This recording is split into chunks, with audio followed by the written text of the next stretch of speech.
Hello students, मैं S Chandrawat स्वागत करता हूं आप सभी का विनायक एजुकेशन ग्रुप के इस ऐप के ऊपर। प्यारे विद्यार्थियों, आपके सामने फिर से लेकर हाजिर हो चुके हैं 11th क्लास केमिस्ट्री। और इस 11th क्लास केमिस्ट्री के अंदर अपन चर्चा कर रहे हैं लेसन 8 और वो है अपना ऑक्सीकरण अपचयन अभिक्रियाएँ। ठीक है, ऑक्सीकरण अपचयन अभिक्रियाओं के बारे में अपन चर्चा करें तो देखो, किसे कहते हैं ऑक्सीकरण, किसे कहते हैं अपचयन, इनके बारे में यहाँ पर बहुत विस्तार से अपन पढ़ने वाले हैं। तो ध्यान से आप लोग उसको पढ़ने का प्रयास करें, क्योंकि ये जो अध्याय है ये आगे जितनी भी क्लासेज आपकी आने वाली है, चाहे वो 12th हो या उसके बाद वाली क्लासेस हो, सब के अंदर ये ऑक्सीकरण अपचयन अभिक्रियाएँ अपने काम आने वाली है। तो इसीलिए इनके बारे में अपन बहुत विस्तार से, बहुत डिटेल से इसी 11th क्लास के अंदर पढ़ने वाले हैं। ठीक है ना, तो ध्यान से आप लोग पढ़ने का प्रयास करें और साथ के साथ समझने की कोशिश करें। ठीक है, तो देखो बात करते हैं कि ऑक्सीकरण अपचयन अभिक्रियाएं कहते किसे हैं, किन अभिक्रियाओं को ऑक्सीकरण कहेंगे, किन को अपन अपचयन कहेंगे। इसको पढ़ने के लिए मैं आप लोगों को एक सारणी के रूप में इसको बताता हूँ। एक ही सारणी में अपन को सारी अभिक्रियाएं एक साथ याद हो जाएगी, सारी परिभाषाएं एक साथ याद हो जाएगी। ठीक है, तो इसीलिए अपन एक सारणी के रूप में इसको पढ़ने का प्रयास करेंगे। तो देखो भाई, ऑक्सीकरण अपचयन अभिक्रियाओं को समझने के लिए जो सारणी मैं आप लोगों को यहाँ पर बना रहा हूँ, उसमें सबसे पहले अपन लिखेंगे आधार, यानी क्या आधार है। उसके बाद लिखेंगे अपन ऑक्सीकरण किसे कहेंगे और अपचयन किसे कहेंगे। ठीक है ना, यानी कि सबसे पहले तो लिखेंगे आधार, उसके बाद लिखेंगे ऑक्सीकरण और फिर लिखेंगे अपन अपचयन। यानी किस आधार पर ऑक्सीकरण कहा, किस आधार पर अपचयन कहा। ठीक है ना, तो ये चीज़ आप लोग यहाँ पर देखेंगे। ठीक है भाई, चलो तो सबसे पहली बात करेंगे अपन यहाँ पर। सबसे पहला होता है आधार, अपन लेंगे यहाँ पर ऑक्सीजन।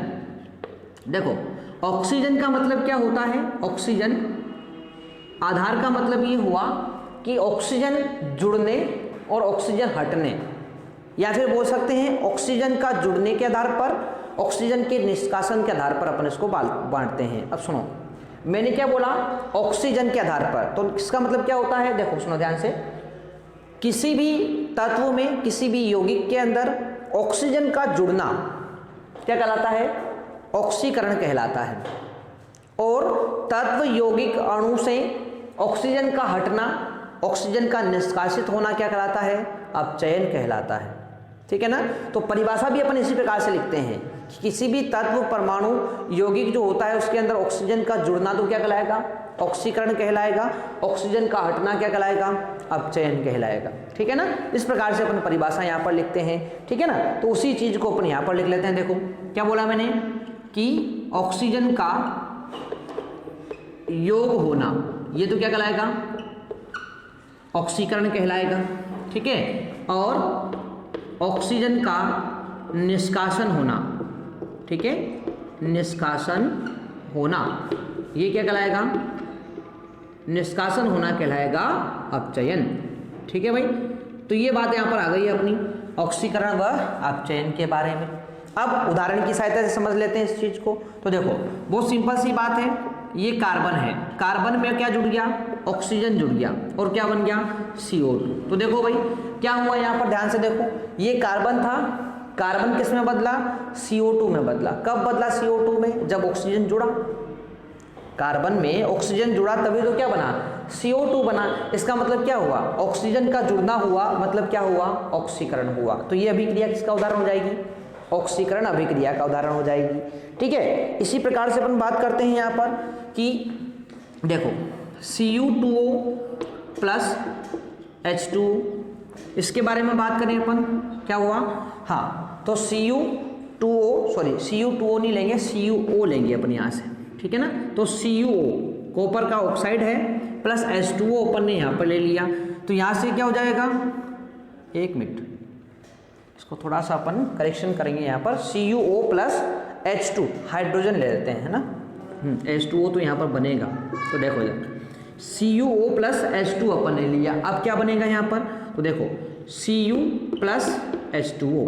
अब देखो इस समीकरण को ध्यान से देखो आप लोग, तो यहाँ पर क्या हुआ, ये H2 था, H2 था ना, H2 के अंदर कौन जुड़ा, ऑक्सीजन जुड़ा, तभी तो H2O बना। मतलब H2 का क्या हुआ यहाँ पर, सॉरी H2 का क्या हुआ यहाँ पर, ऑक्सीकरण हुआ। और इस कॉपर को देखो, CuO को देखो, CuO से क्या बना है, Cu बना है, क्या बना है, Cu। तो देखो CuO से Cu कब बनेगा, जब ऑक्सीजन हटेगा, और ऑक्सीजन का निष्कासन क्या कहलाता है, अपचयन। यानी यहाँ पर CuO का क्या हुआ है, अपचयन हुआ है। ठीक है, इस प्रकार से आप लोग इसको समझ सकते हैं।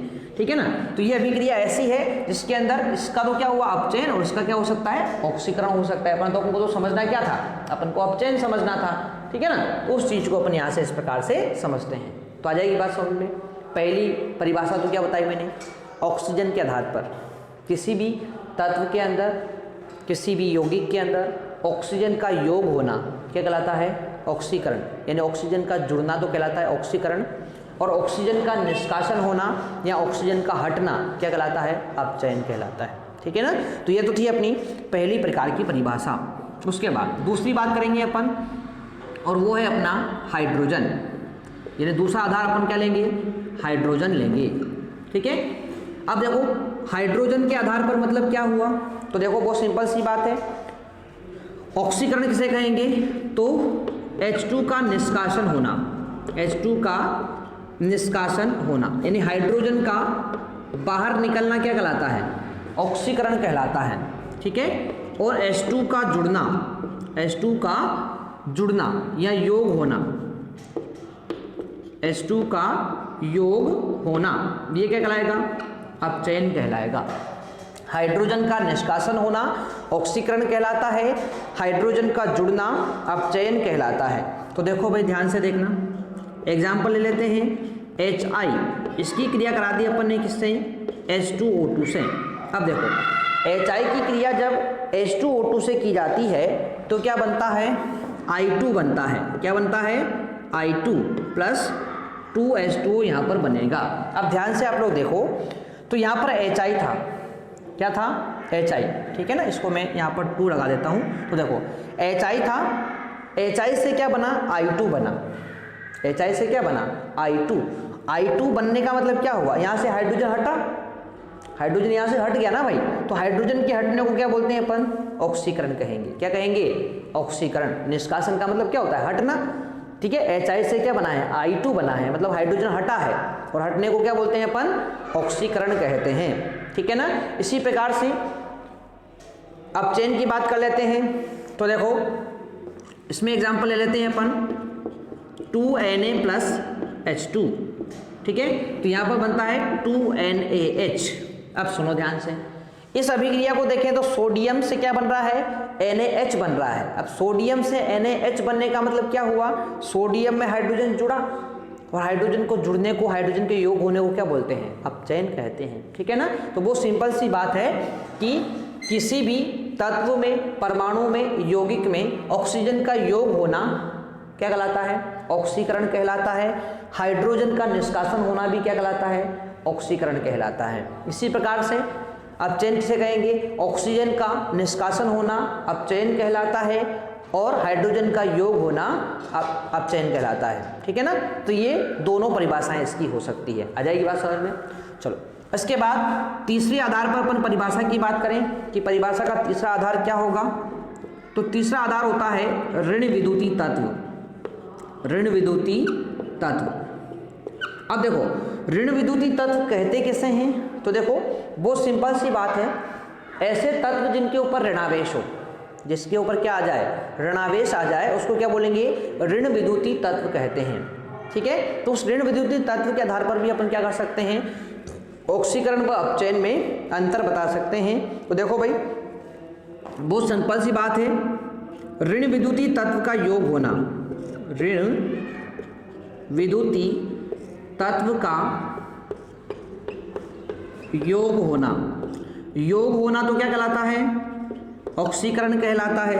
और यहाँ क्या लिखेंगे, ऋण विद्युतीय तत्व का निष्कासन होना, ऋण विद्युतीय तत्व का निष्कासन होना, निष्कासन होना, ऋण विद्युतीय तत्व का निष्कासन होना क्या कहलाता है, अपचयन कहलाता है। ठीक है भाई। अब एग्जाम्पल ले लेते हैं यहाँ पर, तो ये लो भाई उदाहरण ले लेते हैं। उदाहरण की बात करें तो देखो उदाहरण अपन लेते हैं 2FeCl2 प्लस Cl2, इससे क्या बनता है 2FeCl3 बनता है। अब सुनो, FeCl2 था, क्या बना है FeCl3, तो देखो Cl जुड़ा इसके अंदर, क्या जुड़ा Cl, और Cl आपको पता है Cl के ऊपर ऋणावेश आता है, Cl माइनस होता है ना क्लोराइड। तो देखो क्लोराइड क्यों बोलते हैं, क्योंकि Cl पर क्या आता है माइनस आवेश। अब माइनस आवेश वाला तत्व जुड़ा है, ऋण विद्युतीय तत्व जुड़ा है, इसको क्या बोलेंगे ऑक्सीकरण कहेंगे। ठीक है, तो ऋण विद्युतीय तत्व का योग होना क्या कहलाता है ऑक्सीकरण कहलाता है। उसी प्रकार से ऋण विद्युतीय तत्व का निष्कासन होना क्या कहलाएगा अपचयन कहलाएगा। तो उदाहरण ले लेते हैं इसका CuSO4 plus Fe, CuSO4 plus Fe बनेगा यहाँ पर FeSO4 प्लस Cu। अब देखो क्या हुआ यहाँ पर, सुनो CuSO4 था अपने पास, क्या था CuSO4। अब देखो इस CuSO4 में क्या था, Cu तो था धन विद्युतीय तत्व, Cu तो कौन था धन विद्युतीय तत्व, और ये SO4 कौन था ऋण विद्युतीय तत्व था। ठीक है ना, तो ये तो था धन विद्युतीय तत्व, ये कौन था ऋण विद्युतीय तत्व। अब देखो CuSO4 से क्या बन रहा है Cu बन रहा है, तो देखो CuSO4 से Cu बना, मतलब यहाँ से SO4 हटा, और SO4 कौन था ऋण विद्युतीय तत्व था। तो ऋण विद्युतीय तत्व का निष्कासन होना क्या कहलाएगा अपचयन कहलाएगा। क्या कहलाएगा अपचयन।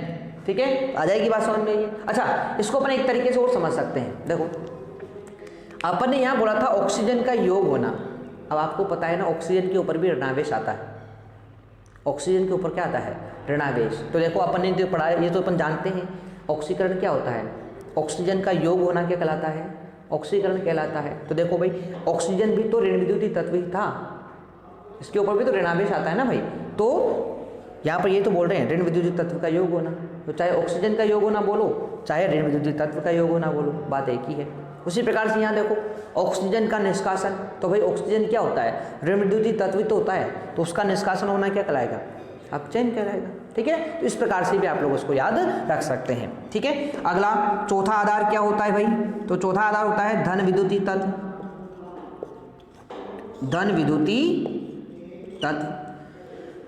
ठीक है, अब लिख लेते हैं भाई परिभाषा यहाँ पर, तो क्या हो जाएगा ऑक्सीकरण में तो हो जाएगा धन विद्युतीय तत्व का निष्कासन होना, धन विद्युतीय तत्व का निष्कासन होना क्या कहलाएगा आपका ऑक्सीकरण कहलाएगा। और धन विद्युतीय तत्व का योग होना, धन विद्युतीय तत्व का योग होना ये क्या कहलाएगा अपचयन कहलाएगा। ठीक है भाई, अब इसको उदाहरण की सहायता से समझ लेते हैं। तो देखो उदाहरण अपन यहाँ पर लें तो हो जाएगा 2Ki plus Cl2 plus Cl2।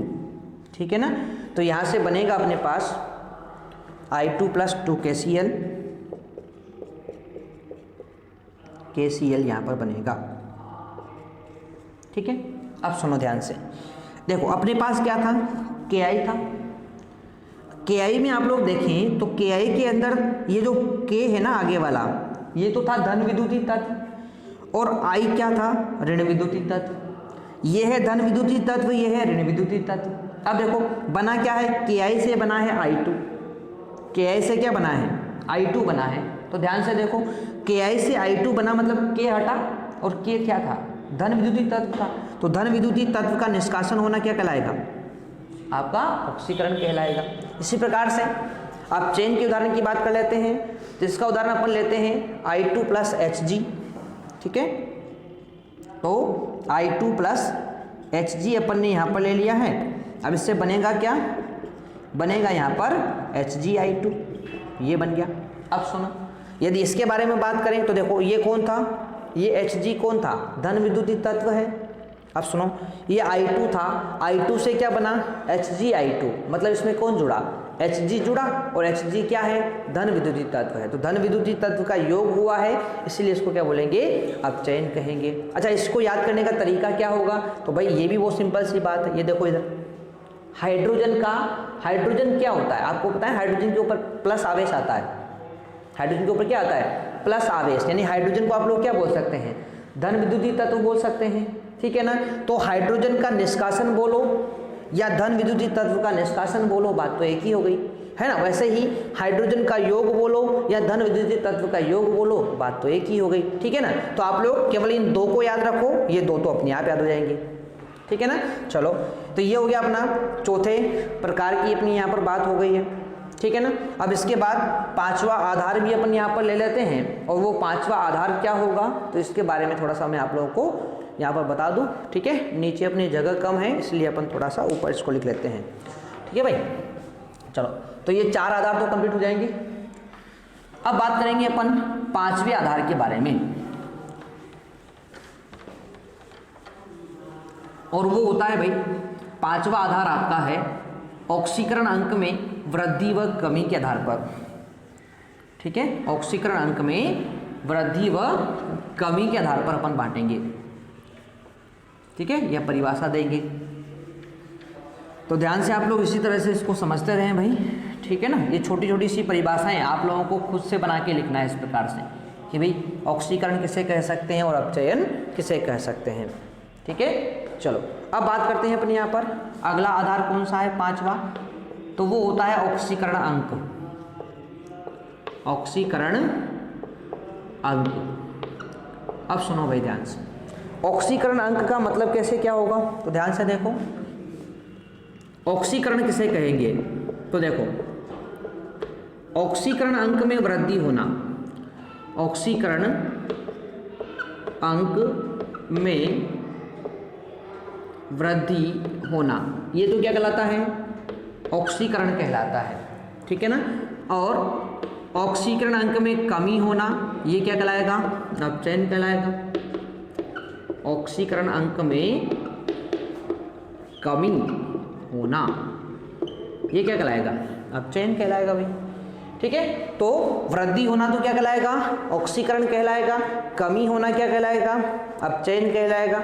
इसको भी उदाहरण की सहायता से समझ लेते हैं, ठीक है। तो उदाहरण ले लेते हैं अपन यहाँ पर, ये लो भाई FeSO4 प्लस Zn, और बन रहा है क्या, ZnSO4 प्लस Fe, ये बन रहा है। अब ध्यान से इसको देखो, तो यहाँ पर क्या है, देखो ध्यान से अपन देखें तो यहाँ पर मैं आपको बता दूँ, यहाँ पर जो जिंक है ना, जिंक, ये जिंक अकेला है, और अकेला होने के कारण इसका ऑक्सीकरण अंक कितना है, 0 है। इसका ऑक्सीकरण अंक कितना है, 0। ध्यान रखना, ये ऑक्सीकरण अंक निकालते कैसे हैं, ऑक्सीकरण अंक निकालते कैसे हैं, इस बात को भी अपन आगे इसी पार्ट के अंदर बहुत विस्तार से पढ़ने वाले हैं, ठीक है ना। तो इसकी टेंशन नहीं लेना है, अभी केवल ध्यान रखें कि जिंक अकेला है, इसलिए ऑक्सीकरण अंक कितना है, 0 है। अब चलो, यहाँ पर जिंक से क्या बना है, ZnSO4 बना है। अब ZnSO4 में जिंक का ऑक्सीकरण अंक कितना होता है, +2 होता है, ठीक है ना। कैसे आया +2, इस बात को भी अपन पढ़ेंगे आगे बहुत विस्तार से, अभी केवल ध्यान रखें +2 होता है। अब सुनो, 0 से क्या हुआ है, +2 हुआ है, तो देखो 0 से प्लस में गया मतलब वृद्धि हुई, मतलब क्या हुई, वृद्धि। और ऑक्सीकरण अंक में वृद्धि होने को क्या बोलते हैं, ऑक्सीकरण अपन कहते हैं, ठीक है ना। इसी प्रकार से आगे बात करें अपन कमी वाले का उदाहरण ले लेते हैं, तो 2FeCl2 या FeCl3 plus H2S, hydrogen sulphide अपन यहाँ पर ले लेते हैं। 2FeCl3 प्लस H2S अपन यहाँ पर ले लेते हैं, ठीक है ना। इसको सही से लिख लेते हैं भाई। अब इससे बनेगा क्या, तो इधर बन जाएगा 2FeCl2 plus 2HCl plus S, ये बन जाएगा अपने पास। अब सुनो, यहाँ पर ध्यान से यदि आप लोग देखें तो यहाँ पर जो ये FeCl3 है ना, इस FeCl3 में इस Fe का ऑक्सीकरण अंक +3 होता है, कितना होता है, +3। और FeCl2 में Fe का ऑक्सीकरण अंक कितना होता है, +2 होता है। अब देखो यहाँ +3 है, यहाँ +2 है, ऑक्सीकरण अंक में क्या आई है, कमी आई है तो कमी को क्या बोलेंगे अपन, अपचयन कहेंगे। तो इस प्रकार से इस चीज़ को अपन समझते हैं। छठा आधार क्या है, तो देखो छठा आधार होता है इलेक्ट्रॉन। छठा आधार क्या होता है, इलेक्ट्रॉन, यानी इलेक्ट्रॉन देने लेने के आधार पर बात करेंगे अपन। तो देखो भाई इलेक्ट्रॉन के आधार पर कैसे बात करेंगे, तो वो सिंपल सी बात है, इलेक्ट्रॉन जो होता है इस इलेक्ट्रॉन का त्याग होना, इलेक्ट्रॉन का त्याग होना क्या कहलाता है, ऑक्सीकरण, और इलेक्ट्रॉन ग्रहण करना, इलेक्ट्रॉन ग्रहण करना ये कहलाता है अपचयन। ग्रहण करना ये क्या कहलाता है, अपचयन कहलाता है। तो इलेक्ट्रॉन का त्याग होना ऑक्सीकरण कहलाएगा, इलेक्ट्रॉन ग्रहण करना क्या कहलाएगा, अपचयन। जैसे उदाहरण ले लेते हैं भाई, ये रहा अपना सोडियम, इस सोडियम ने क्या किया, इलेक्ट्रॉन का त्याग कर दिया। एक इलेक्ट्रॉन का त्याग करते ही Na पर क्या आ जाएगा, प्लस आवेश। अब देखो सोडियम ने इलेक्ट्रॉन का त्याग किया है, मतलब क्या हुआ यहाँ पर, ऑक्सीकरण हुआ है। इसी प्रकार से बात करें अपन यहाँ पर, तो ये क्लोरीन है, क्लोरीन ने क्या किया, एक इलेक्ट्रॉन ग्रहण कर लिया, तो बनेगा क्या, Cl-। अब क्लोरीन ने इलेक्ट्रॉन ग्रहण किया है तो इसे क्या बोलेंगे अपन, अपचयन कहेंगे। ठीक है भाई। तो इस तरह से ऑक्सीकरण व अपचयन की परिभाषाएं आप लोगों को इसी प्रकार से इस टेबल के माध्यम से पूरी अच्छी तरीके से याद रखनी है। कैसे याद करना है वो मैंने आपको बता दिया है। क्या बताया मैंने आप लोगों को, बहुत सिंपल सी बात, एक बार मैं फिर रिपीट कर रहा हूँ कि किसी भी तत्व, परमाणु, अणु, यौगिक के अंदर ऑक्सीजन का योग होना ऑक्सीकरण कहलाता है, ऑक्सीजन का निष्कासन होना अपचयन कहलाता है। ठीक है। सेकंड अपन ने पढ़ी है क्या, किसी भी तत्व, परमाणु, अणु या यौगिक के अंदर हाइड्रोजन का निष्कासन होना, हाइड्रोजन का निष्कासन होना ऑक्सीकरण कहलाता है, और हाइड्रोजन का योग होना अपचयन कहलाता है। ठीक है। तीसरी परिभाषा की बात करें तो किसी भी तत्व, यौगिक, अणु के अंदर ऋण विद्युतीय तत्व का योग होना ऑक्सीकरण कहलाता है, और ऋण विद्युतीय तत्व का निष्कासन होना अपचयन कहलाता है। ठीक है। इसी प्रकार से बात करें अपन तो चौथा अपन ने पढ़ा है किस आधार पर, धन विद्युतीय तत्व के आधार पर।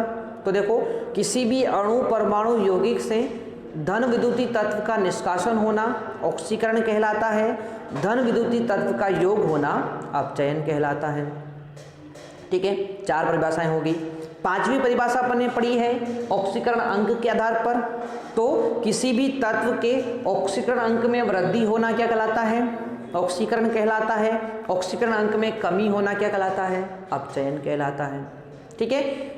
इसके बाद अपन ने पढ़ा है किस आधार पर, इलेक्ट्रॉन के आधार पर, इलेक्ट्रॉन त्यागने के आधार पर, इलेक्ट्रॉन ग्रहण करने के आधार पर। तो क्या बोला मैंने, इलेक्ट्रॉन का त्याग करना तो क्या कहलाता है, ऑक्सीकरण कहलाता है, इलेक्ट्रॉन ग्रहण करना क्या कहलाता है, अपचयन कहलाता है। तो उदाहरण की सहायता से मैंने आप लोगों को ऑक्सीकरण किसे कहते हैं, अपचयन किसे कहते हैं, इनकी सभी परिभाषाएं यहाँ पर बता दी है। ठीक है ना। तो अब आपका काम क्या होगा, तो अपना काम ये होगा कि आपको ऑक्सीकरण की सारी परिभाषाएं अलग लिखनी है और अपचयन की सारी परिभाषाएं अलग लिखनी है, और जैसी अपन से पूछी जाए वैसी परिभाषा आपको बता देनी है। ठीक है ना भाई। तो ये अपना ऑक्सीकरण किसे कहते हैं, अपचयन किसे कहते हैं, इसकी सारी परिभाषाएं यहीं पर कंप्लीट हो जाती है। ठीक है। इसके बाद की बातें अपन नेक्स्ट वीडियो के अंदर पढ़ेंगे। तो ध्यान से आप लोग कंप्लीट करने का प्रयास करना। कहीं पर कोई दिक्कत हो तो कमेंट बॉक्स में कमेंट करके बता सकते हैं। मिलते हैं नेक्स्ट वीडियो के अंदर, तब तक के लिए टेक केयर, बाय।